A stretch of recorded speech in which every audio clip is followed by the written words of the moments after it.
இந்த நிகழ்ச்சியை பொறுத்தவரையில் மிகச் சிறப்பாக 3 கருத்தரங்கங்கள் ஏற்பாடு செய்யப்பட்டு அதை இங்கே மிகச்சிறந்த வழக்கறிஞர்கள் எல்லாம் உரையாற்றவிருக்கிறார்கள். ஏன் டெல்லியிலே இருந்து கூட நம்முடைய வழக்கறிஞர் அன்பிற்குரிய ஐயா கபில் சிபல் அவர்களும் ஒய் குரேஷி அவர்களும் நம்முடைய இந்து ராம் அவர்களும் இங்கே வருகை புரிந்து ஒரே நாடு ஒரே தேர்தல் என்ற தலைப்பிலே உரையாற்றவிருக்கிறார்கள். அதே போல இன்னும் வழக்கறிஞர்கள் எல்லாம் திராவிடவியல் என்ற தலைப்பிலேயும் உரையாற்றவிருக்கிறார்கள்.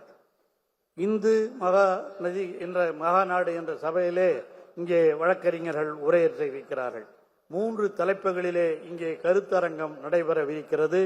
இதை துவக்கி வைத்து அந்த துவக்க உரையை நிறைவு செய்கிற வாய்ப்பையும் எனக்கு வழங்கி இருக்கிற அந்த வழக்கறிஞர் சங்கத்திற்கு என்னுடைய உளமார்ந்த நன்றியை நான் தெரிவித்துக் கொள்கிறேன்.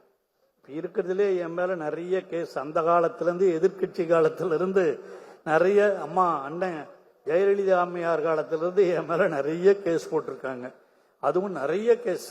அதுவும் நான் குறிப்பாக அந்த அரிசி குடோனுக்குள்ள போய் வந்த அனுமதி இல்லாமல் சொல்லி என் மேல ஒரு கேஸ். அதே மாதிரி இங்க ஒரு கல்லூரியை அரசுடைமையாக்க வேண்டும், அதுக்கு செக்ரட்டரியேட் அங்க போகணும்னு சொல்லி நம்முடைய அன்றைய துணை முதலமைச்சராக இருந்த நம்முடைய தளபதி அவர்கள், இன்றைய முதலமைச்சர் அவர்களும் நாங்கெல்லாம் போய் அந்த குவீன் மேரிஸ் காலேஜுக்குள்ள போய் வந்தங்கிறதுனால எங்க மேல கேஸ் போட்டு உள்ள தள்ளுறாங்க. அந்த மாதிரி காலங்கள்லாம் நிறைய உண்டு. என் மேல கேஸ் நிறைய போட்டிருக்காங்க.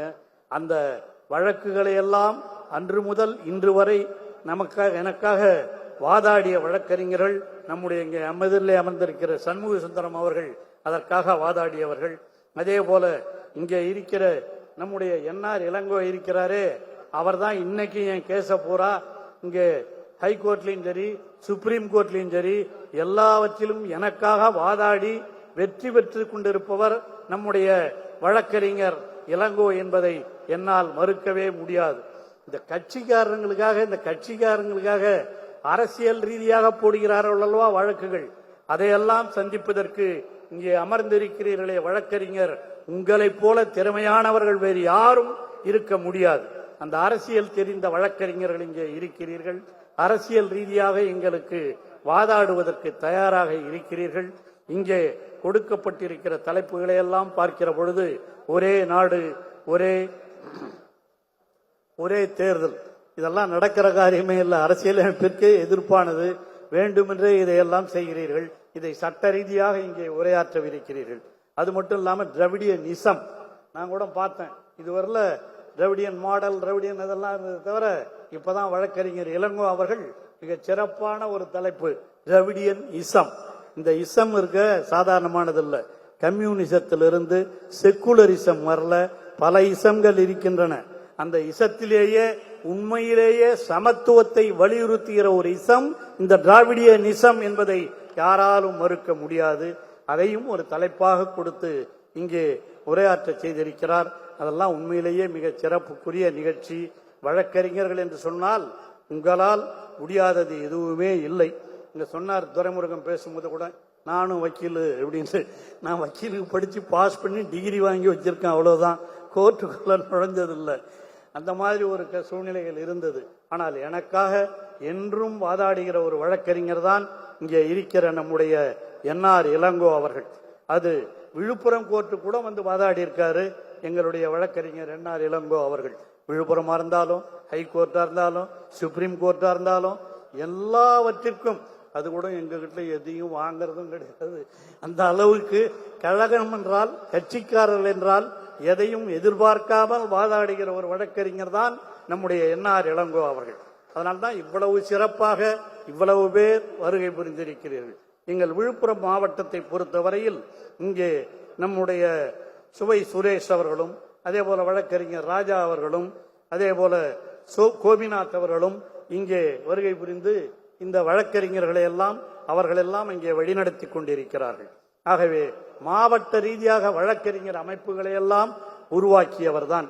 இங்கே இருக்கிற விடுதலை கூட ஒரு காலத்திலே அந்த தேர்தலுக்காக நின்று அங்கே விழுப்புரத்திற்கு வருகை புரிந்து அங்கே இருக்கிற வழக்கறிஞர்களிடம் வாக்கு கேட்க வேண்டும் என்று வரும்பொழுதுதான் எனக்கு அறிமுகமானவர் அன்பிற்குரிய சகோதரர் விடுதலை அவர்கள். அத்தனை வழக்கறிஞர்களும் ஐயா கபில் சிபல் அவர்கள் வந்து கொண்டிருக்கிறார்கள். அவர்களுக்கு என்னுடைய உளமார்ந்த நன்றி. ஏன்னா he appeared for me in the Supreme Court principal. That is why I really welcome him.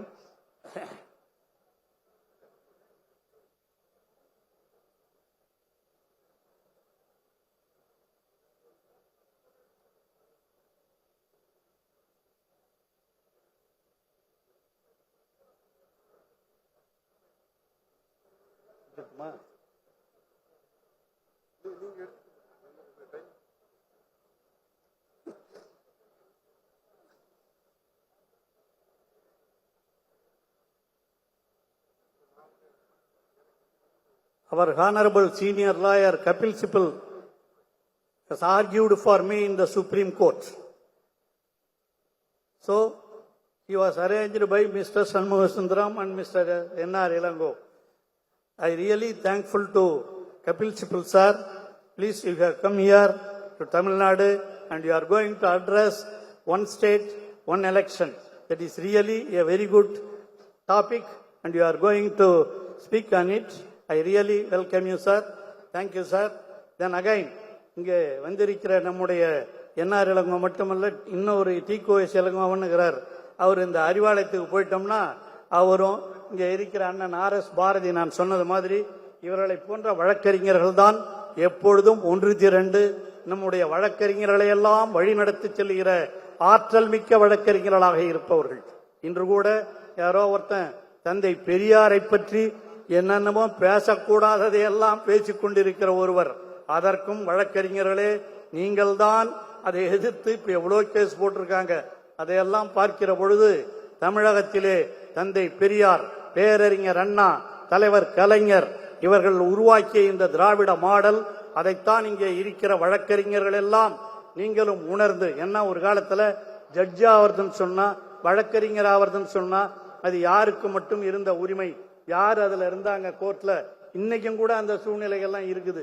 சில கோர்ட்ல அவால் மட்டுமே இருக்கிற ஒரு சூழ்நிலையை மாற்றி எல்லோரும் வர வேண்டும் என்ற சூழ்நிலையை உருவாக்குவதுதான் திராவிடியனிசம். அதுவும் குறிப்பா கோர்ட்டுகள்ல அது வரணும். அந்த அடிப்படையில் தான் நீதிபதிகளாக இருந்தாலும் வழக்கறிஞர், அரசு வழக்கறிஞர்களாக இருந்தாலும் அவர்களெல்லாம் எல்லா மதம், எல்லா ஜாதியை சேர்ந்தவர்களாக இருக்க வேண்டும் என்றுதான் தந்தை பெரியார் காலம் முதல் பெரியாரும் அண்ணாவும் கலைஞர் எல்லாம் வாதாடி அதையெல்லாம் செய்து கொடுத்திருக்கிறார்கள். அந்த அடிப்படையில் தான் வழக்கறிஞர்களே, வழக்கறிஞர் சகோதரர்களே, நீங்கள் எல்லாம் ஒருங்கிணைந்து இந்த பணியை தொடர்ந்து செய்திட வேண்டும் என்று உங்களை எல்லாம் அன்போடு கேட்டுக்கொண்டு, இந்த அளவிற்கு வாய்ப்பளித்த என்னுடைய, உண்மையிலேயே என்னுடைய வழக்கறிஞர் அல்ல, என்னுடைய அன்பிற்குரிய தம்பி, எனக்கு எப்பொழுதும் உறுதுணையாக இருக்கிற நம்முடைய என்ஆர் இளங்கோ அவர்களுக்கு மீண்டும் ஒருமுறை என்னுடைய நன்றியை சொல்லி நிறைவு செய்கிறேன். நன்றி, வணக்கம்.